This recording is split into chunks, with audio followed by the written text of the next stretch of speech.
오늘 치유가 있는 행복한 가정이라는 제목으로 말씀을 전하는데요. 교회로는 가족의 날, 굿 패밀리 데이, 저희 교회는 어버이날, 어린이주일 특별히 이래 하기보다 가족의 날로 해서 아이들도 꽃을 달고 사랑을 고백하고 서로 축복하는 날로 시간을 갖습니다. 꽃을 단다라는 거, 이건 여러분 어떤 의미가 있냐면 소중해서 해주는 거예요. 소중하지 않는 사람에게 돈은 줄 수 있는데 꽃은 잘 주지 않습니다. 꽃은 소중한 사람에게 주는 거죠. 그래서 꽃을 잘 짓밟을 수가 없어요. 소중하기 때문에 꽃을 주는 거고요. 그런 의미에서 꽃 받은 여러분들은 굉장히 소중한 분들인 건 확실히 맞는 것 같습니다. 한 번 더 이렇게 축복했으면 좋겠습니다. 당신은 정말 소중한 사람입니다. 또 이렇게 인사했으면 좋겠습니다. 당신이 있어서 여기까지 오게 되었습니다.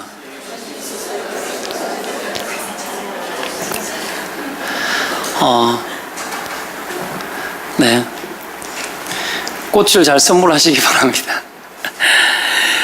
예수님께서 누가복음 12장 27절에도 이렇게 말을 하죠. 백합화를 생각해 보라. 그러시면서 하시는 말씀이 뭐죠? 솔로몬의 모든 영광으로도 입은 것이 이 꽃 하나만큼 훌륭하지 못하였느니라, 이렇게 이야기합니다.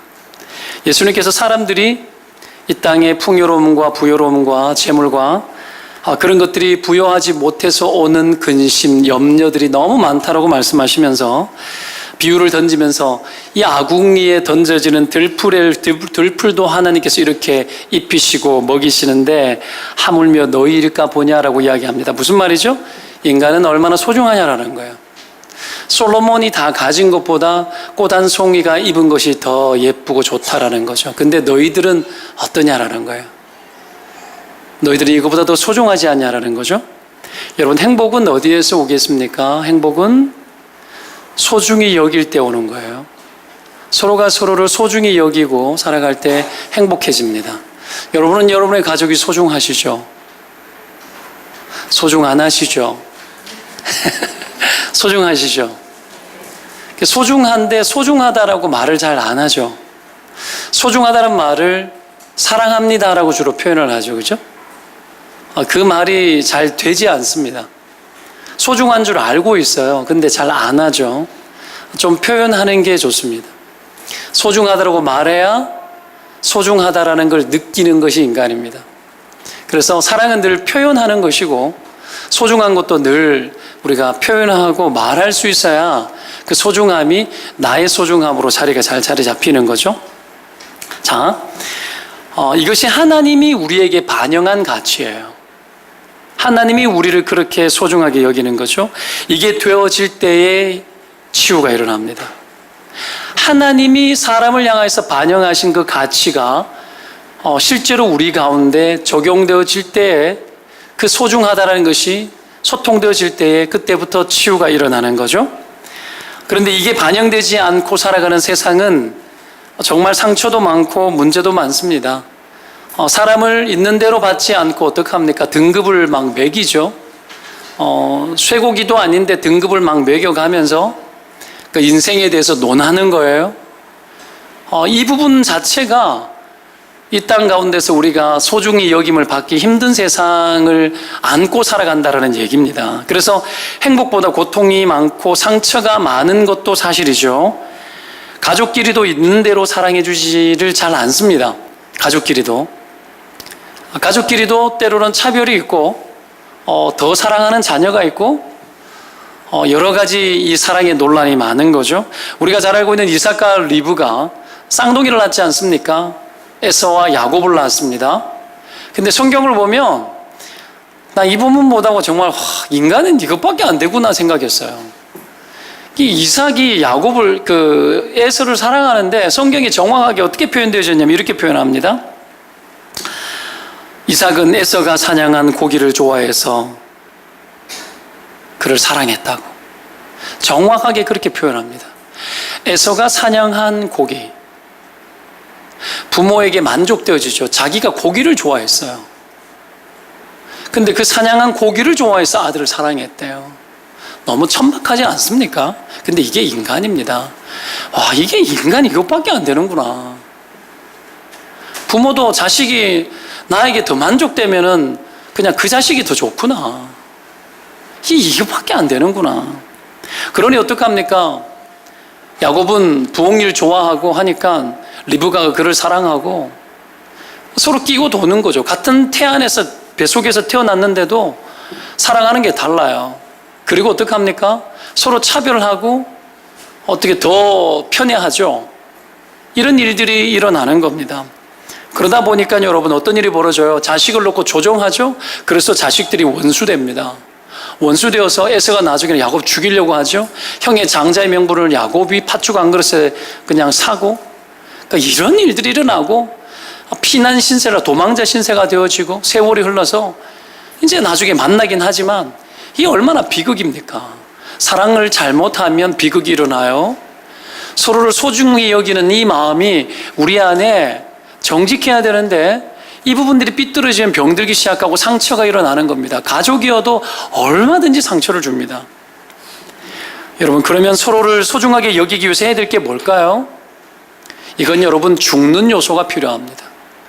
서로를 소중히 여기기 위해서는 죽는 요소가 필요합니다. 주님이 우리를 정말 사랑하고 우리의 소중한 가치를 주님께서 증명하기 위해서 십자가에서 못 박혀 죽기까지 사랑하지 않습니까? 우리를 사랑하는 그 사랑을 증명하기 위해서 십자가에 죽으시면서 우리에게 가치를 반영하는 거죠.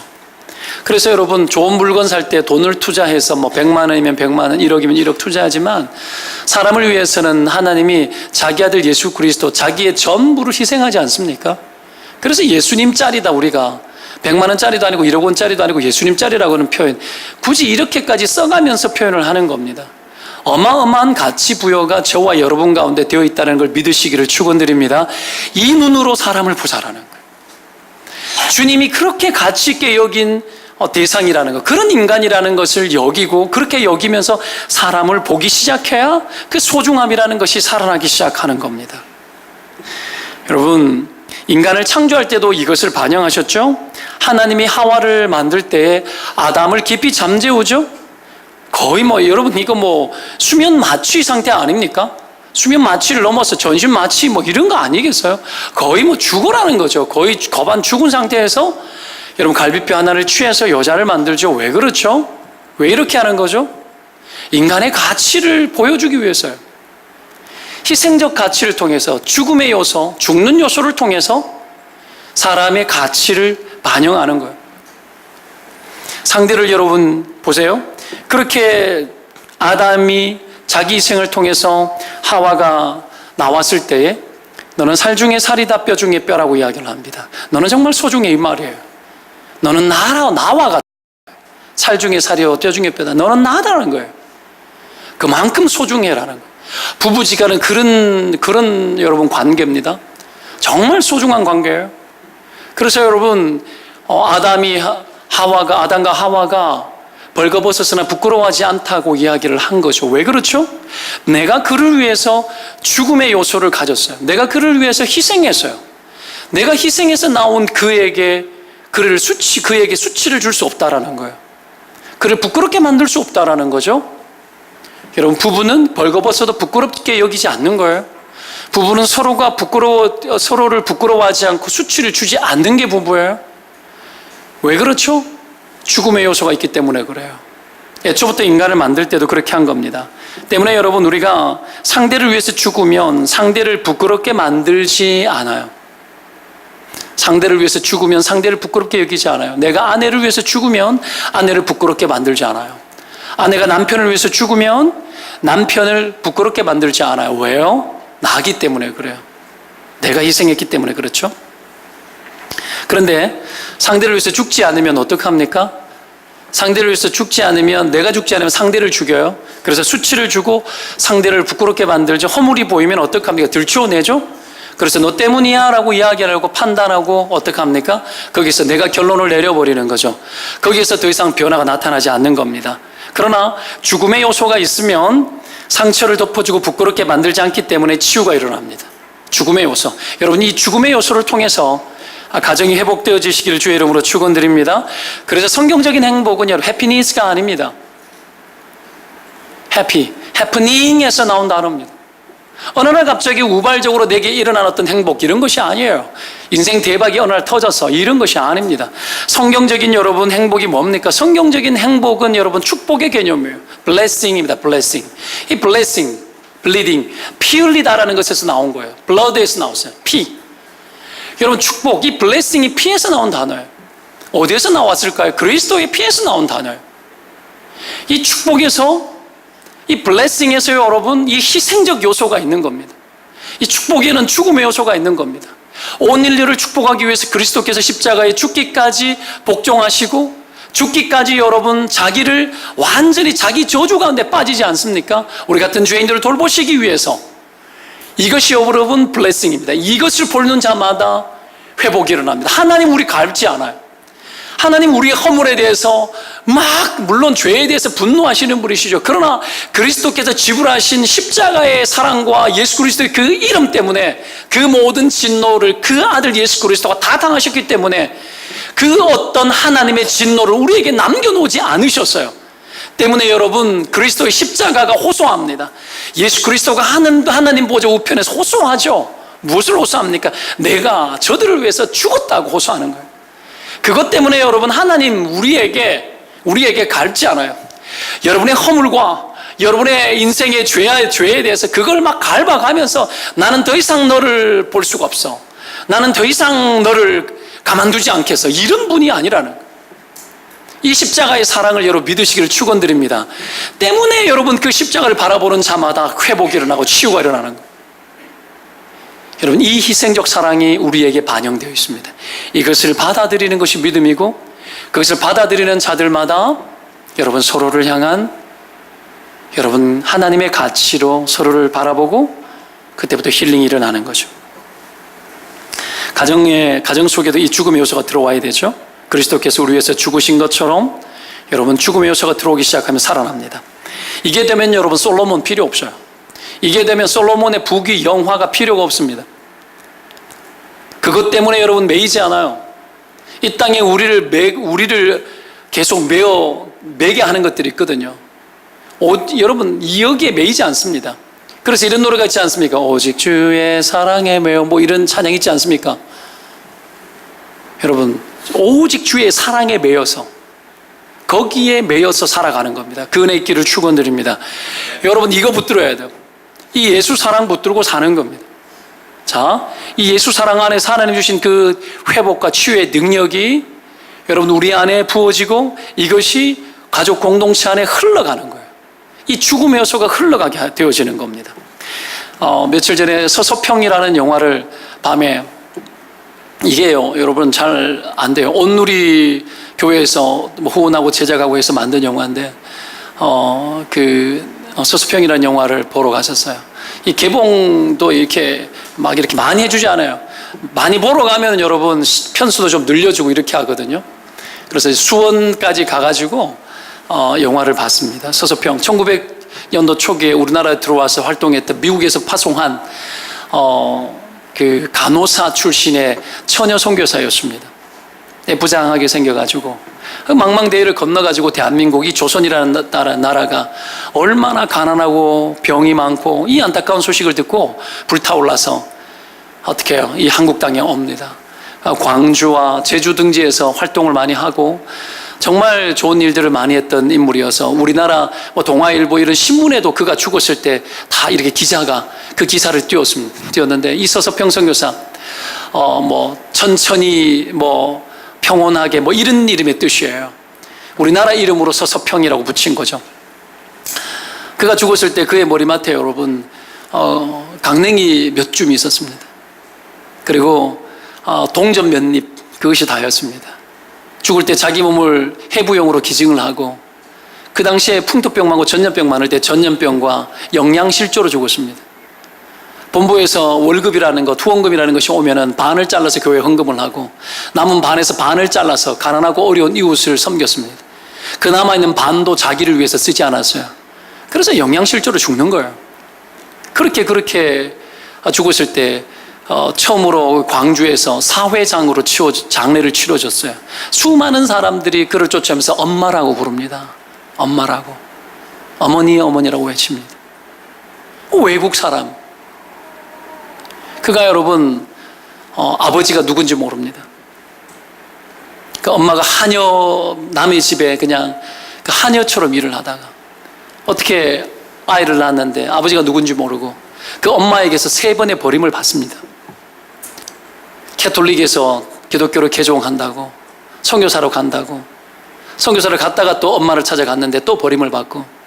근데 그 서석평 선교사가 한국 땅에 들어와서 자기가 입은 상처가 많지 않습니까? 얼마나 상처가 많아요. 그러나 그리스도 희생 앞에 그 긍휼과 그 긍휼의 능력을 입어서 한국 땅에 있는 여러분 아이들을 입양을 합니다. 그가 14명의 아이를, 한국 아이를, 여러분 외국 처녀가 14명의 아이를 입양을 해서 길러내고 교육 잘 시키고 그렇게 해서 그 후손들이 대한민국 땅에 거하고 있어요.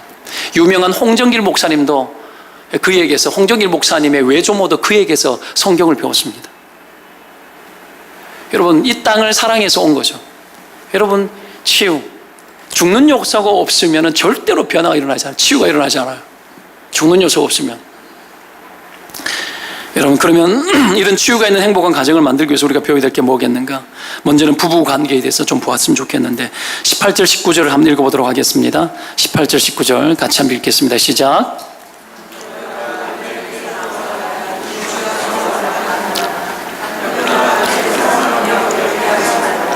자, 남편은 아내가 어떻게 해줘야 치유가 일어나느냐 하면 복종해줘야 치유가 일어납니다.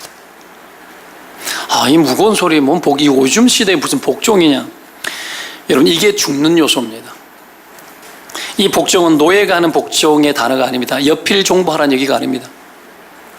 여자는 반드시 남자의 뜻에 따라야 된다. 이런 어떤 기계적인 이야기가 아닙니다. 요즘은 여필 종부가 좀 바뀌어서 여자는 반드시 종합 부동산세를 많이 내리는 땅을 가진 남자를 얻어야 된다고 뭐 이런 이야기를 하던데 그런 거가 좀 다른 거죠. 여러분 헬라어로 이 복종이라는 단어는 질서 있게 배열하다는 뜻이에요. 하나님은 질서 있게 하셨어요. 천지 만물을 만들 때도 하루하루 만듭니다. 왕창 만들지 않아요. 그 흐름과 질서가 있어요. 모든 것을 다 만들고 인간을 거기에 두셔서 온 세상을 통치하게 하셨죠. 어느 것이 우월하단 말이 아니에요. 하나님이 정해놓은 질서가 있다는 거죠. 이게 권위입니다. 권위. 왜 복종해야 되느냐 하면 이 복종을 통해서 권위를 배우기 때문에 그래요. 자, 그래서 아내가 남편을 힐링시키기를 원한다면 남편의 권위를 세워주면 남자는 힐링이 일어납니다. 특히 중요한 결정은 협의는 하되 남자가 내리도록 하는 것이 옳습니다. 협의는 하되. 만약에 아내가 너무 똑똑하고 남자가 멍청하다 그럼 어떻게 될까요? 아내가 모든 데이터를 준비를 해서 그 똑똑한 것을 다 동원해서 남편이 결정을 실수하지 않도록 모든 걸 준비해서 남편에게 맡기면 됩니다. 이거 하기 싫은 거죠. 이거 하기 되게 싫습니다. 타락하고 난 이후에 여자가 남자의 머리를 이렇게 짓밟고 싶은 욕구들이 여자들 안에도 막 올라와요. 근데 성경은 그걸 원치 않아요. 원치 않습니다. 여러분 물론 죄된 결정은 아내가 안 된다고 말해야 됩니다. 그러나 어지간하는 결정은 남자가 내려서 그래야 책임집니다. 그래야 하나님 앞으로 나아가요.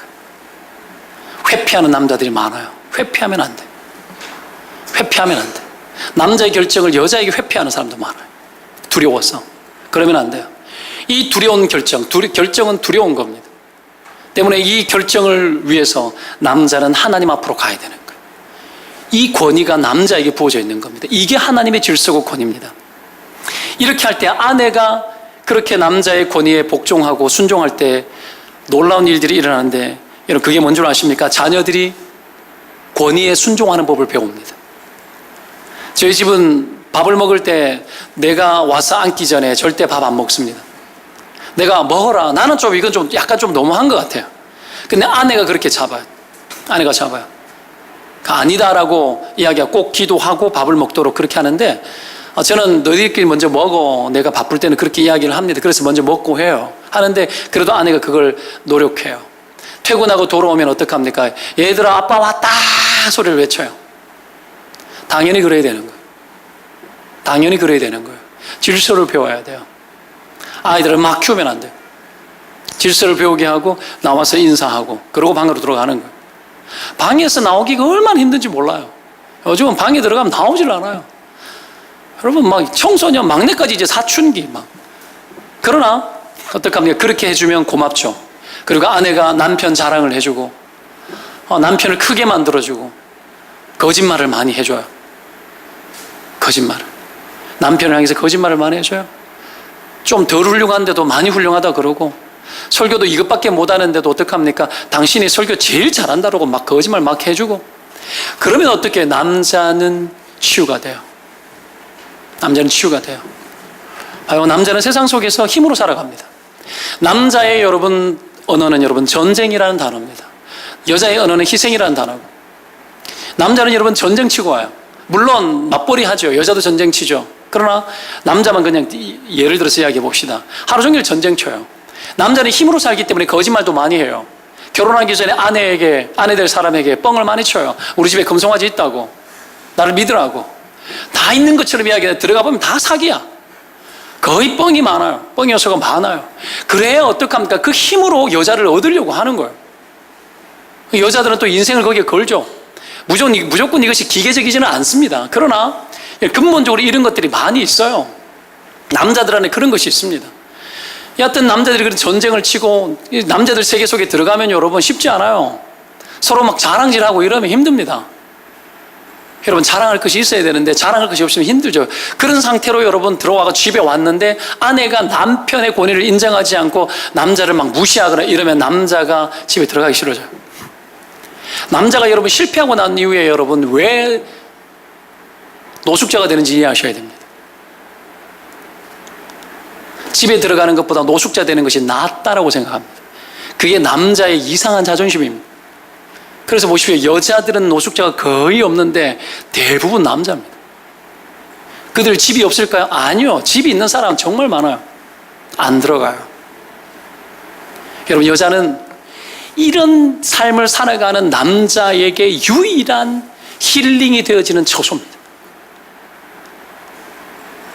그렇게 살고 들어갔을 때 아내가 수고해서요, 당신 정말 훌륭해요, 가족들로서 이렇게 애써서 너무 고마워요, 이거 하나로 남자의 권위가 다른 데서도 여러분 인정 못 받는데 집에 와서도 인정 못하면 여러분 죽고 싶은 거예요.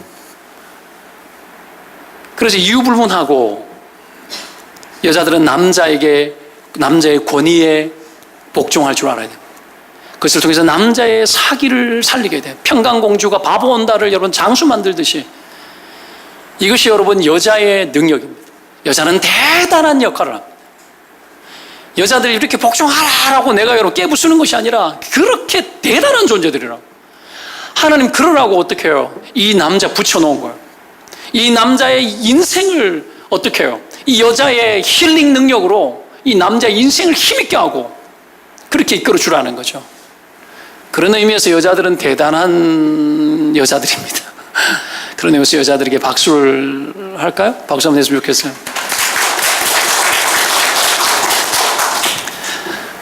잘하자고요. 아내가 놀랍게도 여러분 남편에게 그 권위를 세워주면 여자가 사랑스러워져요. 그래서 남자가 사랑을 느끼는 방법은 여자하고 좀 다릅니다. 아내가 남편의 권위를 세워주면 남편의 마음에 힐링이 일어나고 치유가 일어나고 마음이 새로워집니다. 그리고 사랑하는 마음이 생겨요. 사랑하는 마음이 생깁니다. 여러분, 그래서 아내가 남편의 사랑을 얻는 방법은 남편의 권위를 세워주는 것에 집중하면 됩니다. 이것이 주 안에서 마땅하니라 성경은 이야기합니다. 마땅하니라. 그래도 안 바뀌던데요? 암만 해도 안 바뀌던데요? 성경은 남자를 바꾸기 위해서 그렇게 말을 하지 않습니다. 여자들이요, 남자를 바꾸기 위해서 남자의 권위에 들어가려고 애를 쓰는 거, 바꾸기 위해서 남자를 변화시켜 보겠다는 노력으로 그렇게 하는 것은 온당하지 못합니다. 남자에게 복종하는 것이, 남자의 권위를 세우는 것이 마땅하기 때문에 하는 겁니다. 자매들은 아멘. 이 목사가 겁도 없이 아멘을 요구하고 있어요, 지금 이거. 이 성경이 말하는 거예요. 믿으시기를 축원드립니다. 아멘. 이게 성경의 원리입니다. 그게 맞습니다. 여러분, 미국 사회가, 주류 사회가 유대인들인데요. 유대인들이 잘하는 게 뭔 줄 아십니까? 가정의 권위가 무엇인지 아는 사람들을 배출해요. 가정의 권위가 뭔지 아는 사람을 배출해요. 유대인들은 철저합니다. 그래서 그 사회를 지배합니다. 여러분, 권위를 깨면 진보적일 것 같죠? 아니요. 권위를 깨면 삼류로 바뀝니다. 권위주의가 아니라 권위를 깨는 건, 그리고 권위는 여러분, 권위 당사자가 자기를 깨뜨릴 수는 있지만 여러분, 다수들이 그 대상을 향해서 당신 권위를 깨라고 함부로 말할 수 없어요. 비인격적인 그런 요구를 함부로 할 수 없어요. 그건 내가 해야 될 몫이에요. 반면에 여러분, 하여튼 남자는 그렇고요. 여자는 남자에게 복종함으로 가야 되고, 반면에 남자는 여자에게 어떻게 해야 됩니까? 19절에 남편들은 아내를 사랑하고 괴롭히지 말라고 이야기합니다. 에베소서 5장에는 남편을 사랑할 때, 남편이 아내를 사랑할 때 그리스도께서 교회를 사랑하시고 자기를 주신 같이 그렇게 사랑하라고 이야기합니다. 희생적 사랑이죠. 계속 주는 거예요. 자, 보세요. 아내는 남편에게 복종을 하고, 그러면 치유가 일어나고, 남편은 아내를 뭐 하라고요? 사랑하라고. 보세요. 사랑은 누가 하는 거예요? 남자들, 우리 형제분들, 사랑은 누가 하는 거예요? 사랑은 남자가 하는 거예요. 사랑은 남자가 하는 거예요. 사랑은 여자가 하는 거죠. 사랑은 남자가 하는 겁니다. 남자들 사랑 잘하시기를 축원드립니다. 사랑은 남자가 하는 거예요. 성경에 이야기하잖아요. 지금 내가 거짓말 하는 게 아니라. 여자는 복종을 하는 거고, 그러면 어떻게 해요? 그것이 남자를 사랑하는 방법이에요. 근데 남자는 여자를 진짜 사랑해야 돼. 성경이 피해가지 않고 사랑하라고 이야기를 하고 있잖아요. 여자가 남자를 사랑해주면 치유가 일어나죠. 여자가 남자에게 복종해주면 치유가 일어나죠. 남자가 여자를 사랑해주면 여자가 치유가 일어납니다. 남편이 그래서 사랑을 잘해야 됩니다. 이 사랑을 잘할 때 아이들이 사랑을 배워요. 아빠가 사랑하는 걸 잘하면 아빠를 통해서 자녀들이 사랑하는 법이 무엇인지를 다 터득해요. 그러니까 남자는 여자를 잘 사랑해야 됩니다. 주로 어떤 사랑입니까? 죽기까지 사랑하는 거죠. 성경이 오늘 그렇게 이야기를 합니다. 그래서 여러분, 영화 같은 걸 한번 보십시오. 여자가 남자를 죽기까지 막 사랑해. 남자는 싫다 그러는데 이것보다도 더 비참한 게 없어. 그럼 여자 혼자 죽어. 근데 반면에 남자가 죽기까지 여자를 사랑하는 건 그 여자의 사랑을 받지 못해도 그 사랑은 너무 멋있어. 아니에요? 아닙니까? 이 가치는 고결한 겁니다. 여자는 여러분 그런 존재예요. 남자의 사랑을 어마어마하게 여러분 받아야 되는 존재로 하나님 만든 거예요. 이 어마어마한 사랑을 여자들에게 줘야 되는데 남자들이요, 얼마나 수고가 많으십니까? 이걸 채우기가 쉬우냐? 쉽지 않죠. 남자들이 그래서 여러분 사랑 고백을 잘하죠. 아담이 하와를 만났을 때 사랑 고백도 남자가 먼저 하죠. 살 중에 살이다 뼈 중에 뼈라고 먼저 이야기합니다. 남자가 희생해서 여자가 나오는 거예요. 사랑은 여러분 남자가 그렇게 하는 겁니다. 결국 보십시오. 남편이 이 사랑을 하게 되면 여자가 행복해지죠. 이 사랑을 위해 가지고 조심해야 될 것을 오늘 한 가지 이야기합니다. 오늘 본문에 뭐라고 그럽니까? 여자를 뭐 하지 말라고요? 괴롭히지 말라, 괴롭게 하지 말라고 합니다. 사랑하고 괴롭히지 말라. 굉장히 정서적인 표현들로 가득하죠. 결국 보세요. 남자는 권위로 살고 여자는 정서로 살아요. 정서로 삽니다. 남자는 인정받으면 버팁니다. 어떻게 해서든지 버팁니다. 여자가 인정해주면 남자는 버팁니다. 죽는 일이 있어도 버팁니다. 반면에 여자는 정서가 충족해지면 버팁니다. 사랑이 있으면 버팁니다. 때문에 여러분, 남자는 여자의 정서를 괴롭히지 말아야 됩니다. 이 괴롭히지 말라는 헬라어 단어가 화나게 해서 슬픔에 잠기게 하다라는 의미예요. 여자를 화나게 하거나 슬픔에 잠기도록 만들지 말라라는 겁니다. 굉장히 정서적인 단어죠. 때문에 남편은 여자의 감정을 잘 살펴야 됩니다. 아내의 상태와 감정과 이 모든 것들을 잘 살펴야 됩니다.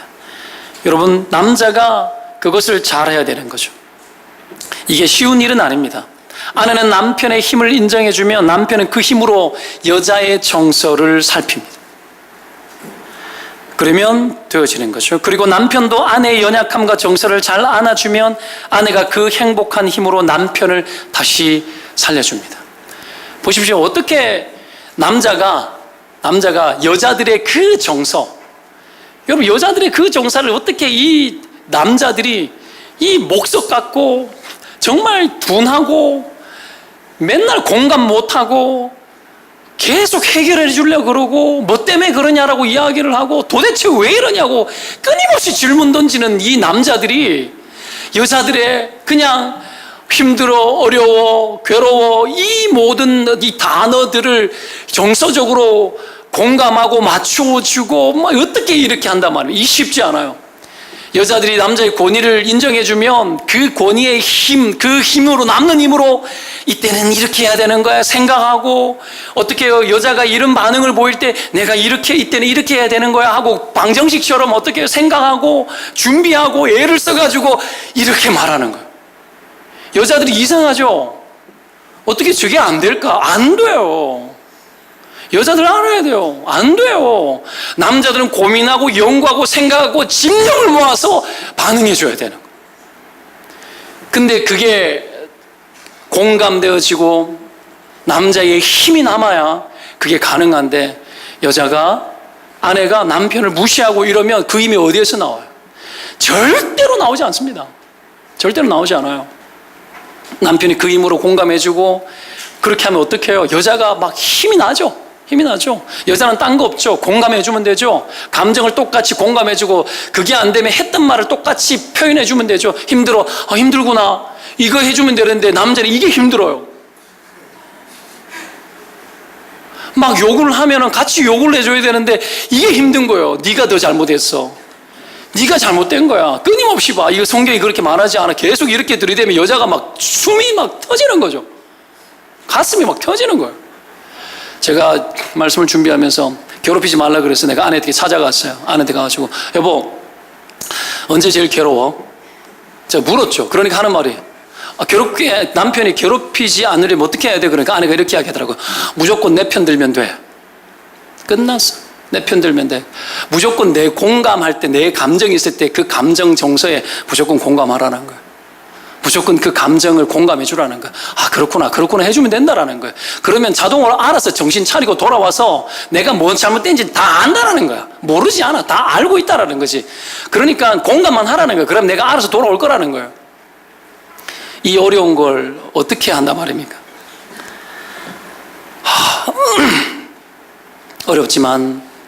어렵지만 우리는 해야 됩니다. 여자를 괴롭히지 말라. 여자의 감정을 주의해서 살펴라. 이게 남편이 아내를 사랑하는 방법입니다. 그 남편들이요, 여자들의 정서를 잘 공감해 주시기를 부탁드립니다. 그렇게 잘 하시기를 축원드립니다. 힘들어도 이게 죽는 요소입니다. 이건 남자를 엄청 죽이는 거예요. 남자의 본능과 맞지 않아요. 그렇지만 자기를 죽여서, 여러분, 그렇게 공감하는 것이 남자는 십자가에 달려 죽는 겁니다. 이 죽는 요소가 있을 때에 아내가 힐링이 일어납니다. 그래서 의도적으로 연습해 봐야 됩니다. 의도적으로 아내가 뭐라 그럴 때 한번 해봐야 돼요. 테스트를 해보세요. 테스트를 해보면 아니나 다를까 막 올라왔다가 막 기분 좋아하다가 갑자기 나중에 냉정히 정신 차려요. 실제로 그렇습니다. 하나님이 이렇게 만든 걸로 어떡하란 말입니까? 저도 어쩔 수가 없어요. 하나님이 이렇게 만들었고 그렇게 지으셨기 때문에 이 하나님의 질서 안에서 우리가 사랑하는 법도 그렇게 배워야 됩니다. 자, 그렇게 하시기를 축원드립니다. 옆에 아내가 남편이 있거든 다른 사람에게는 뭐 그렇게 안 해도 되겠고요. 아내와 남편이 있거든 좀 이렇게 좀 축복했으면 좋겠습니다. 사랑해. 이렇게 축복 좀 해주십시오. 예. 옆에 사람 보고 사랑해. 고마워. 힘듭니까? 예. 이게 어려워요. 같은 말을 하는 것도 얼마나 힘든지 몰라요. 고맙다 소리 한번 하는 것도 얼마나 힘든지 몰라요. 미안해 소리 한번 하는 게 얼마나 힘든데요. 미안해. 자존심이 미안하다 소리가 그렇게 싫어요. 여러분 그렇지 않습니까? 이거 잘해야 됩니다. 이 정서적인 반응들, 표현들 이거 잘하는 그런 가정 되시기를 바랍니다. 그러면 자녀와 부모 사이는 어떻게 해야 합니까? 20절, 21절을 한번 읽어보도록 하겠습니다. 20절, 21절 시작.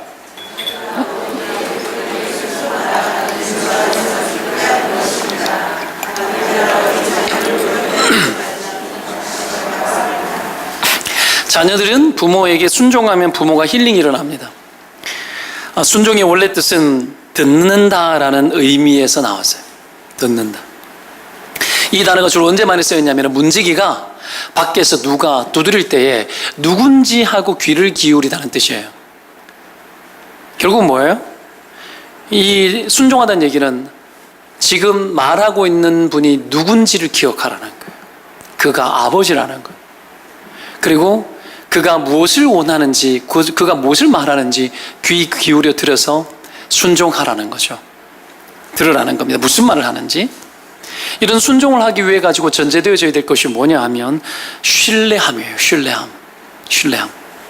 기계적인 순종이 아니고요. 근데 이 부모 말에 모든 말에 순종하는 것을 하나님이 오늘 성경이 어떻게 한다고 이야기합니까? 주 안에서 기쁘게 하는 것이 주님을 기쁘시게 하는 일이래요. 하나님을 기쁘시게 하는 일이 부모의 말에 순종하는 거래요. 우리가 기쁘게 한다는 말을 할 때 생각나는 단어가 있습니다. 히브리서 말씀에. 여러분 믿음이 없이는 기쁘시게 못하나니 그랬죠. 믿을 때 하나님을 기쁘게 하는 거죠. 이 믿음의 요소가 부모와 자식 간에 있는 겁니다. 우리가 주님을 신뢰하듯이 부모를 신뢰할 때에 하나님을 기쁘게 하는 요소가 있는 거예요. 이 믿음의 요소가 있는 거예요. 믿음의 요소가. 어떤 믿음입니까? 이 아버지는 누가 허락한 분이에요? 하나님이 허락한 분이에요. 이 아버지 없이 자녀가 나오지 않아요. 그리고 근본적으로 아버지를 쫓아 올라가면 누가복음에 이 모든 족보의 기록을 올라가면 그 위는 하나님이라 나옵니다. 하나님이 아버지라는 거예요. 하나님이 아버지라는 걸 이 아버지를 통해서 알라라는 거예요. 때문에 여러분 아버지는 뭐 신적 대리자 이런 개념은 아니지만 권위의 대리자입니다. 아버지에 대해서 순종하는 것으로 하나님 아버지에 대해서 순종하는 법을 잘 배웁니다. 아버지에게 불순종하는 사람들이 하나님에게 순종하기 쉬우냐? 쉽지 않습니다. 안 쉽습니다. 왜? 하나님도 아버지고 아버지도 아버지이기 때문에 아버지의 요소 안에 믿음과 신뢰의 관계를 엮어 놓으시고 그 속에서 순종하는 법을 배우게 하거든요. 때문에 자녀들이 부모 말을 잘 순종할 때 부모 마음이 정말 기뻐요. 제일 속 터질 때가 언제요? 엄마 아버지 말을 들은 척 만척할 때 정말 속 터져요. 요즘 우리 집에서 여러분 한 번씩 속 터지는 일이 있는데 왜 터지는 줄 아십니까? 아이들이 안 듣는 것 같을 때가 있어요. 근데 왜 그런가 생각해 보니까 전에는 예전에 살던 집에는 방이 3개니까 아이 둘은 같은 방 쓰기도 하고 그리고 집이 지금보다 조금 좁아요. 요즘 여기 있는 아파트는 왜 구중궁궐처럼 복도 따라 끝에 방이 있고 좀 독특하잖아요, 구조가. 옛날에는 이렇게 거실이 있으면 그냥 거실에서 이렇게 방이 다 있지 않습니까? 누구야 하면 다 들려요. 근데 여기 지금 그렇지 않아. 누구야 부르는데 잘 안 들려. 그러니까 대답도 안 해. 우리 아들은 방 안에 들어가가지고도 음악하기 때문에 맨날 귀에 헤드폰을 꽂고 있고 누구야 불러도 대답이 없어요. 아이들이 막 그런 거예요. 음악 듣고 이래서 안 들리는 거죠. 전에는 들리던 게 공간 때문에 안 들려요. 그러니까 아이들이 말을 더 안 듣는다고 느끼는 거예요. 이게 부모 속 터지는 거예요. 속 터지는 거죠. 부모의 말을 안 듣는 것. 이게 여러분 속 터지는 거예요. 근데 부모의 말을 잘 들으면 와, 아이가 너무 사랑스럽죠. 아이가 잘 될 것 같아. 여러분 맞죠? 희한합니다. 부모 말을 안 들으면 안 될 것 같고 인생이 부모 말을 잘 들으면 이 아이는 잘 될 것 같아. 근데 이 말이 틀린 말은 아니에요. 부모 말을 안 듣고 지가 어디 가서 잘 듣는데? 그렇지 않습니까? 부모 말 나를 낳고 길러준 부모 말을 안 듣는데 어디 가서 누구 말을 들어요? 그러니 여러분 불안한 거죠. 아이들이 부모 말을 잘 듣지 않으면 부모가 불안한 거예요. 그래서 걱정이 되는 거죠. 염려거리가 되는 거예요. 자녀가 염려거리가 되어지면 부모 마음이 속이 터지는 겁니다. 이게 하나님 아버지 마음인 거죠. 하나님 아버지 마음. 근본적으로 부모는 본능적으로 알아요. 얘가 잘 가고 있는지 못 가고 있는지, 이래가면 큰일 난다라는 거 다 아는 거죠. 여하튼 이런 부모 말에 여러분 신뢰감을 가지고 들어야 됩니다. 요즘 세대들은, 젊은 세대들은 과거의 좋은 전통과 부모 세대에 축적된 인생론을 쉽게 여기는 경우가 많습니다. 우리는 부모에게서 나왔어요. 여러분, 시대가 바뀌었다. 우리는 시대의 산물이 아니에요. 아무리 이런 세상에 살아도 이 시대의 산물이 아니라고요. 생명이라는 건 부모에게서 나온 거예요. 하나님에게서 나온 거고, 이 시대의 산물이 아니라고요. 이 시대의 가치가 이 모든 것을 지배하고, 그것이 부모와 자식 간의 가치까지 지배하는 이런 것은 온당하지 못합니다. 우리는 시대의 산물이 아니에요. 우리는 언제든지 하나님에게서 나왔고 우리 육신의 부모에게서 나왔습니다. 때문에 이 시대의 것으로 함부로 부모 시대의 것들을, 여러분, 축적된 인생론을 함부로 멸시하면 안 돼요. 이게 급격하도록 지금 시대는 급격히 무시당하는 경향이 있습니다. 빌리 로즈라는 사람이 쓴 글에 작은 밭을 경작하는 아버지와 아들이라는 이야기가 있습니다. 이 이야기에 야채를 키워서 멀리 한 이틀 가야 되는 그런 시장에서 떨어진 곳에서 야채를 키워 파는 아버지와 아들이 있었는데, 하루는 떠납니다. 길을 떠납니다. 아침 일찍 새벽까지 떠납니다. 그래야 그 다음날 새벽에 떨어져서 아침장에 신선한 야채를 공급하기 때문에 떠나는데, 아들은 쉽고 빠른 길이 있어서 이 길로 가자 그러는데 아버지는 늘 다니는 길로 가자라는 거예요. 이 길로 가자. 이 길이 돌아가고 더 먼 길인데 아버지 이 길로 가야 되지 않냐고. 야채는 신선도가 생명인데 왜 그러시냐고. 이들 이 길로 가도 된다. 이 길로 가면은 길도 고불고불하지만 볼 것이 많고 자연이 좋고 뭐 이런저런 이야기하는 거예요. 출발부터 티격태격합니다. 가다가 수레에 빠진, 여러분, 이 달구지가 수레에 빠진 어떤 사람을 아버지가 돕습니다. 계속해서 도와요. 근데 어떻게 해는 넘어가고 시간은 지나가고 답답한 거죠. 달구지를 다 건져주고 나뉘어야 되니까 갑자기 하늘에서 천둥 소리가 빠방 치는 거예요. 멀리서 비가 오는 모양이다. 하늘도 혹 저 멀리 보니까 시커멓게 타오르고. 그래서 어떻게 합니까? 또 애를 써서 결국은 어떻게 합니까? 그 도시 가까이로 멀리 떨어져 이제 도달하게 됩니다. 이미 달구지 건질 때 나절이고 도달해서 저 멀리 보는데 도시가 폐허가 되어 있는 거예요. 그 도시가 히로시마였어요. 이건 여러분 지어낸 이야기인 걸로 알고 있습니다. 그러나 여러분, 우리가 부모가 답답하고 느린 것 같고 모르는 것 같고, 아니요, 다 알아요. 다 알아요. 여러분, 부모가 너무 비합리적인 것 같고 속 터지는 것 같고, 아니요, 알아요.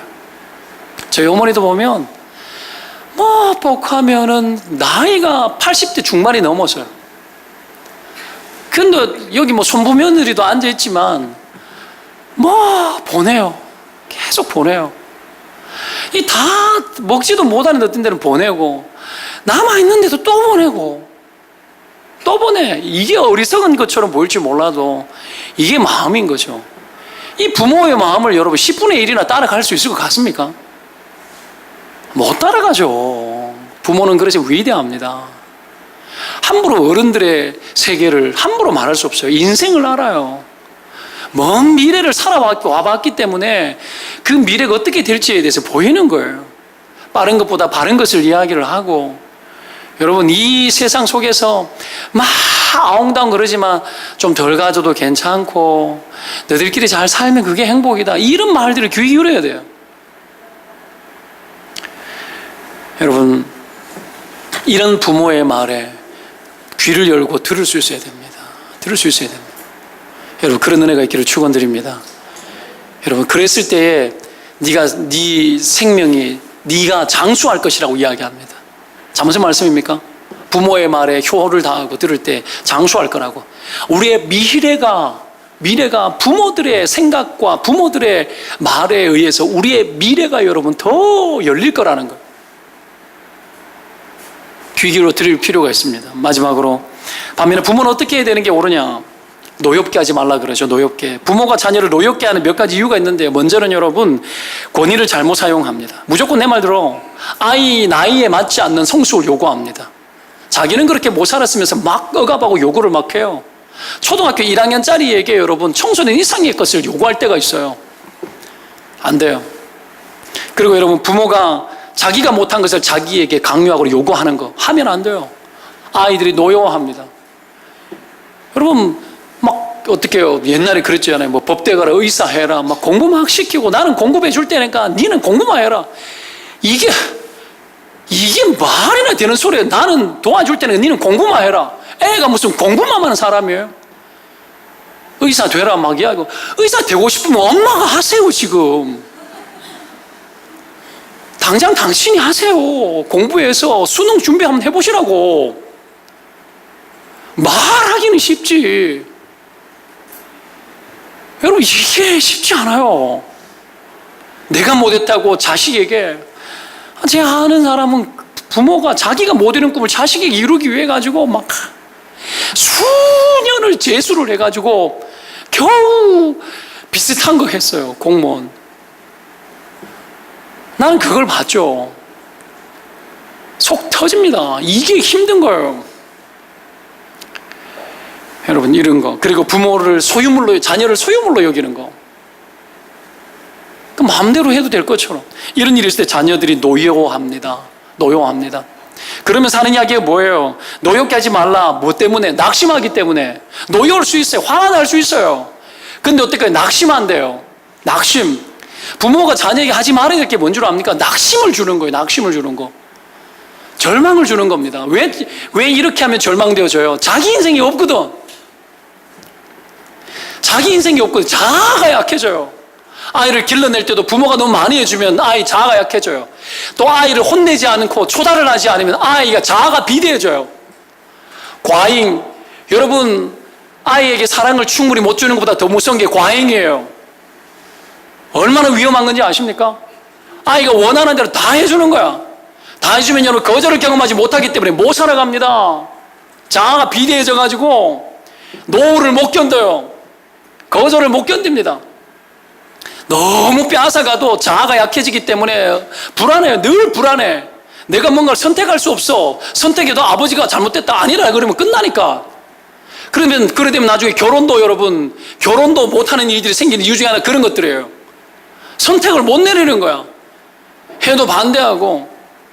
이런 것들이 너무 많은 공포심치를 오니까 이 공포를 경험할 바에는 공포를 피해가 버려요. 그러니까 선택을 하지 않아. 그래서 늘 자신감이 없는 거죠. 자아가 약해지는 겁니다. 이러니 여러분 낙심이 일어나는 거예요. 나는 해봐도 안 된다라는 거지. 낙심하는 거예요. 절망을 경험하는 거예요. 자아가 비대해진 애들도 나중에 세상 길로 던져놓으면 어떡합니까? 아이가 거의 여러분 장애 수준으로, 여러분 성격 장애 수준으로 막 그렇게 막 갈 수 있어요. 그러면 어떻게 하면 노후를 못 받아들이는 거죠. 그러니까 세상이 다 나를 거절하는 것 같아요. 이런 일들이 막 생기는 겁니다. 그것도 낙심하게 하는 거예요. 부모가 자녀에게 하지 말아야 낙심하지 않는 거예요. 잘못하면 어떻게 해야 됩니까? 어떻게 합니까? 매를 때로는 때려야 돼요. 초달해라. 죽지 아니하리라. 여러분, 경건한 겁니다. 잘못을 징계하고 오직 주의 교양과 훈계로 양육하라고 성경 그렇게 이야기합니다. 훈계도 해야 됩니다.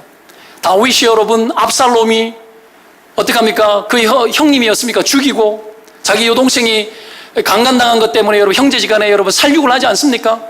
그리고 어떻게 합니까? 압살롬이 도망갑니다. 근데 다윗이 조치를 잘 취하잖아요. 다윗의 인생에 오점들이 몇 가지 있지만 아들을 향해서 불러가지고 나중에 왕궁 안으로 들어오게 했는데도 불러가지고 징계를 하든 용서를 하든 뭐를 하든 명확하게 해야 되는데 징계도 하지 않고 용서도 안 해.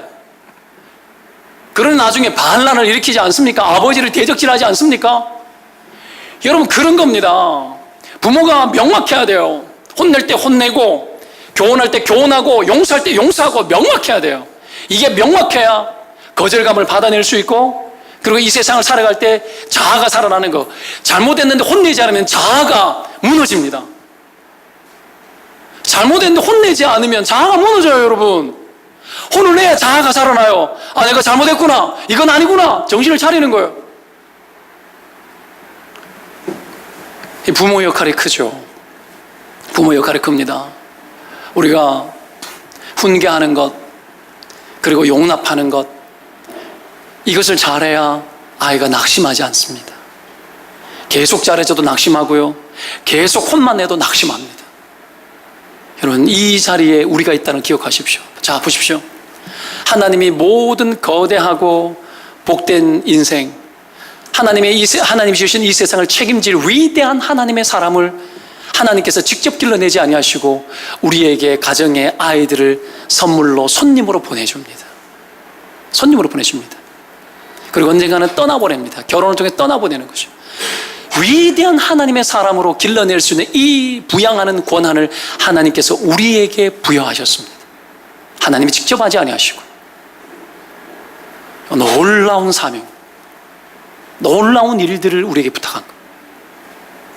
오늘 여러분, 우리가 이 하나님의 뜻을 깨달아 우리가 자녀를 낙심시키지 않고 여러분 제대로 훈육하고 용납하고 그것을 통해서 아이를 건강하게 회복시켜야 합니다.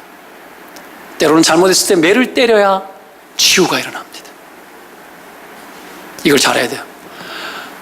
과잉하게 하는 것이 아니라 거절을 가르쳐야 치유가 일어납니다. 너무 잘해주는 것이 사랑인 것처럼 너 원하는 대로 다 해주면 아이가 큰일 나요. 그러나 언제나 지혜롭게, 특히 우리 교회는 어린아이들이 많지 않습니까? 아이들을 이렇게 보면은 부모가 이렇게 했겠구나. 저도 애새끼를 봤잖아요. 이렇게 했겠구나, 저렇게 했겠구나. 그런 것들이 짐작이 되어질 때가 있어요. 짐작. 그럼 목사가 그걸 알고 기도하죠. 여러분, 우리의 품 안에서 위대한 인물들, 위대한 하나님의 자녀들을 길러내시기를 주의 이름으로 축원드립니다. 말씀 정리합시다. 몇 가지 하겠습니다. 치유가 있는 가정을 위해서는 해야 될 건 뭐예요? 죽는 요소가 필요하다. 죽는 요소가 필요하다. 이 죽는 요소 몇 가지 하겠습니다. 남편은 아내를 위해서 어떻게 정서를 잘 공감하는 일에 죽을 줄 알아야 되고, 아내는 남편에게 복종하는 이 일에 죽을 줄 알아야 됩니다. 그리고 부모는 자식에게 낙심을 주면 안 되죠. 오히려 주의 훈계와 교양으로 양육해야 됩니다. 그래야 아이들이 치유가 일어납니다. 치유가 일어나요. 혼내면 큰일 날 것 같죠? 아니요.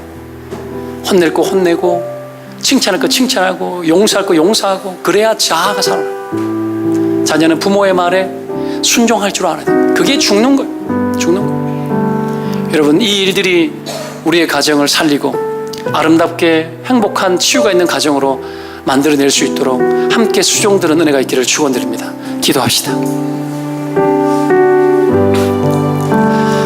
주의 말씀은 언제나 정확합니다. 하나님의 말씀은 거짓이 없어요. 가정 잘 되는 것, 우리가 풍요로우면 잘 될 것 같죠. 거짓말입니다. 속지 마십시오. 내가 여유로우면, 내가 가진 것이 많아지면 더 좋아질 거라. 아니요, 그런 걸로 잘 되지 않습니다.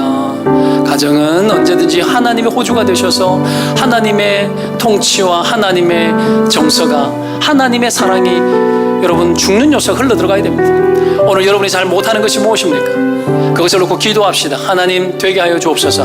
혹시 가정에 포기하고 있는 요소가 있습니까? 뭐 더 변화가 일어나겠느냐? 아니요, 변화가 일어납니다.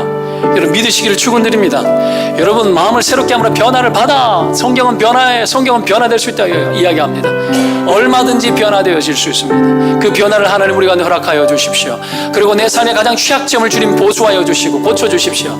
그 감각, 그 지혜 주셔서 가정을 행복하게 힐링할 수 있는 그런 힘과 권능을 내게 부어주시옵소서.